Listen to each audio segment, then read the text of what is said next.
এই মুহূর্তে গোটা পঞ্চপল্লী প্রাথমিক বিদ্যালয়ের আজকের দ্বিতীয় সেমিফাইনাল ম্যাচের মধ্যবিরতিতে যুক্ত রয়েছে এবং মধ্যবিরতিতে আমরা ছোট্ট একটা সাক্ষাৎকার পর্বে যেতে চাই। ঠিক আমরা জানি এ পর্যায়ে যুক্ত রয়েছেন জনাব মোহাম্মদ গোলাপ কেবরিয়া, সদস্য সচিব সাজিকা উপজেলা স্বেচ্ছাসেবক দল। আপনার কাছে একটা বিষয় জানতে চাচ্ছি, সেটা হচ্ছে যে নিজের জায়গা থেকে যতটুকু সাধ্য আপনার কোনায় সেই জায়গা থেকে নিজেকে শতভাগ উজাড় করে দিয়েছেন এবং রানার্স আপ পুরস্কার আপনি প্রদান করবেন এই প্রত্যাশা আপনি কিন্তু করছেন এবং এই প্রমিসটা আপনি করেছেন।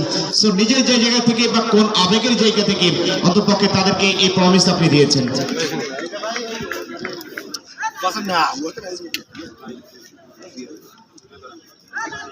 বিসমিল্লাহির রহমানির রহিম। প্রথমে ধন্যবাদ জানাই বাগারপাড়া নিউজ চ্যানেলকে। উনি জানতে চেয়েছেন যে আমি কোন অনুপ্রেরণা থেকে আজকের এই মরহুম ওলিয়ার রহমান বিশ্বাস স্মৃতি স্মরণে যে ফুটবল টুর্নামেন্ট রানার আপ পুরস্কার। মূলত এই ধরনের যেই অনুষ্ঠান ফুটবল ক্রিকেট বা বিনোদনমূলক যত কিছুই আছে আমাদের অঞ্চলে দীর্ঘদিনই বন্ধ ছিল।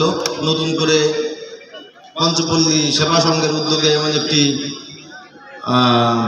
টুর্নামেন্ট আয়োজন করায় আমি উৎসাহী হয়ে তাদের পাশে দাঁড়িয়েছি। সামনে যাতে আরও শুধু পঞ্চপল্লী না, শালিকা উপজেলা তথা শতখালী ইউনিয়নের প্রত্যেকটি জায়গায় এমন বিনোদনমূলক অনুষ্ঠান হয়, এই অনুপ্রেরণা থেকে আমি যতটুকু সম্ভব তাদের পাশে দাঁড়ানোর চেষ্টা করেছি।